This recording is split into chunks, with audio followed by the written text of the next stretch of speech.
ফিরলাম বিরতির পর। বারবার মুখ্যমন্ত্রীর দ্বারস্থ হয়েও কোনো সুরাহা মেলেনি, তাই আজ টিআরবিটি অফিসে গেলেন এসটিজিটি পাশ করা ছাত্রছাত্রীরা। মাফ করবেন, এসটিজি পাশ করা উত্তীর্ণরা। সেখানে গিয়েও কোনো আধিকারিককে তারা পেলেন না। পুনরায় মুখ্যমন্ত্রীর কাছে অনুরোধ এই উত্তীর্ণদের।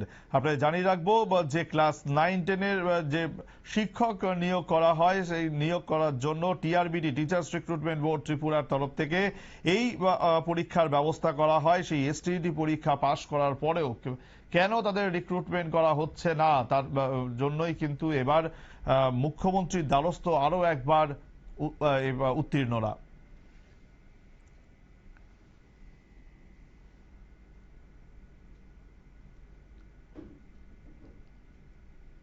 বাড়ির উদ্দেশ্যে এসেছিলাম ওনার সাথে মিট করার জন্য, কিন্তু আমরা মিট করতে পারিনি ওনার সাথে।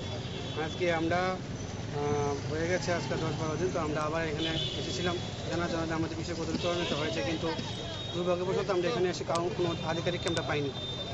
তো এখন মূলত এসটিটি বিষয়টা কোন জায়গায় গিয়ে দাঁড়িয়েছে সেটা তো হয়তো দপ্তর এবং বা মন্ত্রীরা যারা আছে, দপ্তরের আধিকারিক যারা আছেন তারাই বলতে পারবে। আমরা শুনতে পেয়েছিলাম যে এটা হয়তো একটা কোর্ট কেস হয়েছে, কি হতে আপনার মন্ত্রী সেখানে পারলাম, ডক্টর জানতে পারলাম। তো কোর্ট কেস বিষয়টা আমরা সেই বিষয়টা আমরা ততটা জানি না, কিন্তু এইটুকু বলতে পারি যে তারা বলছে যে তারা সুপ্রিম কোর্টে এসএলপি করেছে। এবং বিগত দিন আমরা দেখতে পেলাম যে সিএম স্যারও এটাও বললো যে এটা জুডিশিয়াল ম্যাটার, এটা যতক্ষণ সলিউশন না হয় যে রিক্রুট হচ্ছে না। তো আমরা বড় রিকোয়েস্ট রাখছিলাম যাতে 2022 সালে যতজন কোয়ালিফাইড করেছিল সবার জন্য সে নিয়োগ করে, তারা আমরা পাস করেছিলাম 2022 সালে এসসিইতে তারা। তো আজকে এই জায়গায় দাঁড়িয়ে যখন এটা কোনো সলিউশন হচ্ছে না, কবে নাগাদ সলিউশন হবে সেটা জানার জন্য আজকে আমরা সব এখানে মিলিত হচ্ছিলাম। আজকে আমরা তড়িঘড়ি করে আমরা এই কয়েকজনই এসেছি। আপনারা মিডিয়ার মাধ্যমে ভাই বোনরা আপনারা এসেছেন, আপনার মাধ্যমে সিএম স্যারের কাছে কিছু কথা আমরা জানিয়ে রাখি। আমরা যেহেতু আমরা ওনার সাথে দেখা করতে পারি না, আমরা অনেকে অ্যাপ্লিকেশন দিয়েছি, বাট উনি আমাদেরকে সময় দিতে পারছেন না, ওনার বেঁচে তোমার সময় দরকার উনি শিডিউলের কারণে।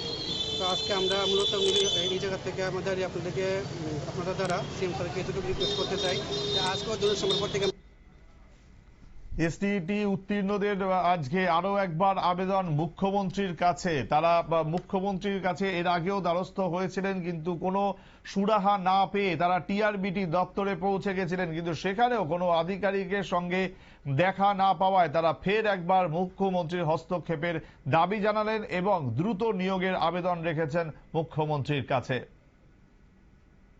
সময় আরো একটি বিরতির, সঙ্গে থাকুন।